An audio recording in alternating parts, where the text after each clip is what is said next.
Nah, ini nanti kan sama dengan tadi. Kalau tadi kan ada daftar nama-nama tuh Pak. Orang-orang yang sudah pernah dites, apa tadi, palsu, tes, ibu itu yang apa, anak-anak yang nunggu. Nggak apa-apa, memang begitu. Saya minta Pak Maksi minta cabut izinnya. Sudah.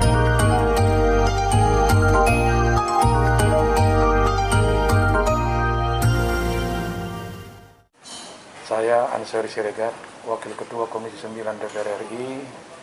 Pada hari ini tanggal 27 Mei 2021, tepat pada hari Jumat, saya memimpin rombongan Komisi 9 DPR RI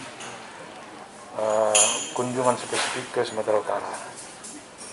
Kunjungan DPR RI ini ada kunjungan reses, ada juga kunjungan sidak. Ini kita kunjungan spesifik namanya, yaitu mengawasi satu hal yang terjadi gitu. Di mana kita tahu bahwa ada kejadian di Sumatera Utara, yaitu kejadian alat rapid test antigen bekas atau daur ulang. Untuk itulah makanya Komisi 9 DPR RI mengadakan rapat dan memutuskan untuk melakukan kunjungan spesifik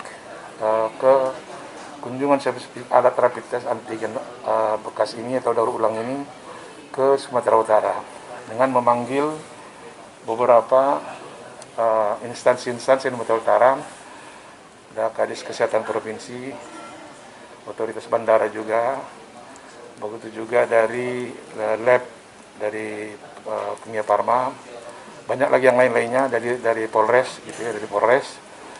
Nah, tadi laporan-laporan dari yang kita undang itu belum memberikan sesuatu yang sempurna kepada kita. Tapi kita tunggu nanti jawaban tertulis dari mereka semuanya. Kita ingin kronologis dari pertama awal terjadi daripada kejahatan rapid test antigen bekas ini, daur ulang ini. Di mana peristiwa ini adalah peristiwa yang sangat mengganggu kemanusiaan kita. Di tengah-tengah kita penuh tanggung jawab, di tengah-tengah kita penuh mencari jalan keluar dari pandemi ini, ada kejadian yang memalukan terjadi lagi di Bandara Kuala Namu yang berstatus internasional. Mungkin kalau terjadi di salah satu sudut kota Medan mungkin masih ya walaupun nggak boleh terjadi, tapi ini di bandara internasional dan juga sangat mengagetkan Indonesia dan bahkan dunia. Tadi ada beberapa teman tadi di calling dari negara lain, kenapa ini terjadi di Indonesia seperti ini gitu. Memalukan ya, sangat memalukan gitu. Nah, kemudian juga akan kita kejar, saya dan teman-teman semuanya akan kita kejar sampai ke akar-akarnya. Permasalahan ini tidak main-main. Sekali lagi akan kita kejar. Kita menunggu nanti jawaban tertulis, karena tadi waktu tertutup dengan sholat Jumat. Rencana kita nanti akan minggu depan atau minggu setelahnya, saya dan teman-teman tadi sudah kita putuskan kita akan memanggil gubernur, juga Pangdam, juga Kapolda, dan instansi terkait lainnya nanti ke Komisi 9 DPR RI di Senayan, Jakarta. Jadi kita ini tidak main-main. Saya dengar tadi sebelum rapat kita, lab yang memberikan izin, yaitu yang ada di Jalan Kartini, itu belum dicabut izinnya. Nah, kita lihat nanti kalau mereka masih belum mau mencabut, atau gubernur dan Kadis Kesehatan Provinsi belum mau mencabut izin daripada lab tersebut, karena dari situlah labnya ini awal mulanya. Nanti kalau dalam ada juga pandangan anggota tadi bahwa kejahatan ini bukan dilakukan oleh satu instansi, tapi bisa saja juga dilakukan oleh beberapa instansi. Nah, berarti ini adalah kejahatan korporasi. Nah, ini sangat berat ini. Kita akan kejar juga nanti siapa di belakang ini. kok bisa terjadi seperti ini.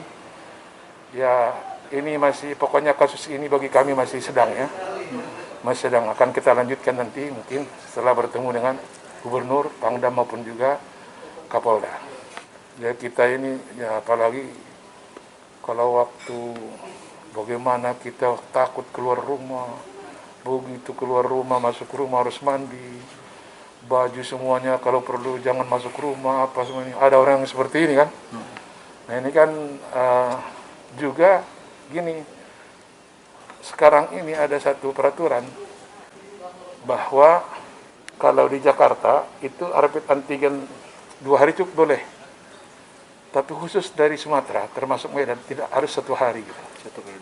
1 kali 24 jam. Peraturan baru 2 hari itu. Kalau umpamanya kita di Jakarta masih bisa dia 2 hari itu, mau ke Jawa Timur mau kemana masih. Nah, di sini dia mungkin bisa saja kalau soal sangkut mengkaitkan bisa juga gitu. Kemudian juga ada Permen nomor 411. Di situ ada laboratorium Pratama, ada laboratorium Madya, ada laboratorium Utama. Laboratorium Utama itu dikeluarkan oleh Menteri. Laboratorium Madya itu dikeluarkan oleh provinsi. Kemudian laboratorium Pratama itu dikeluarkan oleh bupati. Nah, laboratorium yang tadi yang di Jalan Kartini, ini kita belum tahu ini siapa yang mengeluarkan ini dari Permenkes itu. Jadi nanti ini masih agak panjang, nanti kita tadi belum terjawab siapa yang mengeluarkan lab ini. Sehingga dia lab cabang yang ada di Bandara Kuala Namu.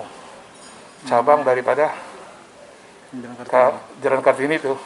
Jadi itu nanti yang kita kejar nanti, kok bisa mereka, siapa nanti di sini yang di bandara ini. Juga nanti akan kita kejar apakah ada di bandara-bandara lain atau di lokasi kasus yang sama gitu. Izin Pak, tadi Bapak menyebutkan bahwasanya akan memanggil Forkompinda Sumut ya, yang terdiri dari Kapolda, Pangdam, dan Gubernur.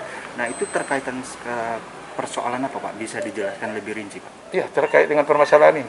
Terkait dengan permasalahan alat rapid test antigen daur ulang ini. Kalau mereka nanti masih main-main dalam menjawab.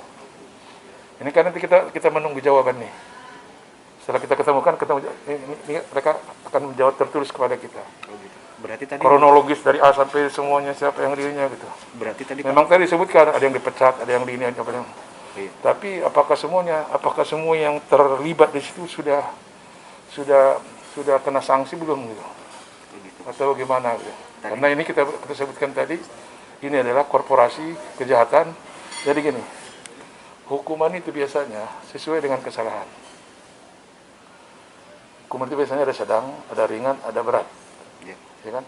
Ringan, sedang, berat. Kalau umpamanya kita main bola, ya kan, main bola kecil-kecil dulu, ya kena kaki orang kan sedikit nggak apa-apanya.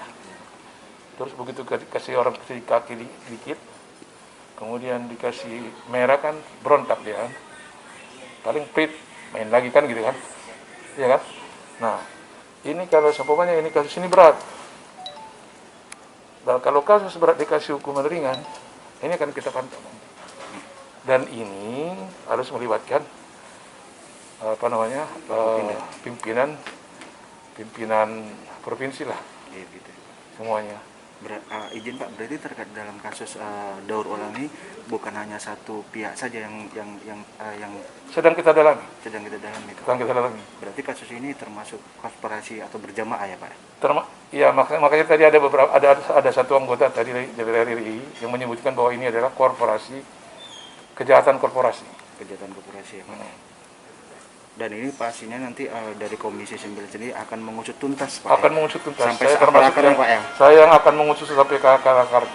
Gitu ya Pak. Kan kita kejar semua nanti. Siapa yang terlibat di sana gitu. Karena ini kejadian yang sangat memalukan dan sangat memprihatinkan. Ya. Bayangin istilahnya, dengar-dengar juga bahwa hasil itu dipermainkan. Hasil negatif positifnya itu juga diperlukan bahaya ini. Di tengah-tengah kita memikirkan pandemi ini 100%, pikiran kita dilarang mudik, apa semuanya, dilarang sekolah, nggak ada haji, nggak ada umroh, nggak ada yang bermain-main seperti ini. Jadi ini akan kita kejar sampai tuntas. Insya Allah bisa kita mampu kita. Sedikit terakhir Pak, masalah ini Pak. Tadi Bapak sebutkan bahwasannya klinik yang di Jalan Kartini ini masih beroperasi. Pak Maksi dari Dirjen Kemenkes, dia juga sudah memberikan persetujuan untuk dicabutnya operasi daripada laboratorium yang ada di Jalan Kartini. Kalau nanti itu belum ditutup, begitu kita panggil nanti gubernur, Kapolda, nanti akan merupakan keputusan Komisi 9 DPR RI dengan gubernur. Kalau mereka masih main-main. Nah, tapi sejauh ini kan masih masih berjalan. Bukan berjalan, masih ditangguhkan. Masih ditangguhkan Pak ya, belum dilakukan penutupan. Belum. Nah, tanggapan dari Komisi 9 sendiri masih ditangguhkannya klinik di kita udah ingin dicabut. Segera dicabut ya Pak. Tapi tidak tertutup kemungkinan bisa saja nanti kita akan panggil juga. Memang kan Kimia Farma juga sudah yang di sini kan sudah dipecat juga ya. Pecat, dan ada beberapa juga yang dijadikan tersangka. Pak, satu lagi Pak terakhir Pak. Dari Komisi 9 sendiri Pak, bagaimana melihat penanganan COVID di Sumatera Utara sendiri Pak? Kalau di Sumatera Utara dalam penanganan COVID itu bagus. Dan kita mengapresiasi juga itu dari pemerintah setempat, cukup bagus. Cuman mungkin kan namanya kehidupan masyarakat Sumatera Utara lain dengan masyarakat yang lain. Istilahnya di beberapa tempat, beberapa daerah masih ada yang menyepelekan, masih ada yang mengabaikan gitu ya. Tapi padahal sebenarnya di sini boleh dikata juga cukup tinggi ininya, cukup tinggi. Walaupun tinggi tapi penanganannya cukup bagus.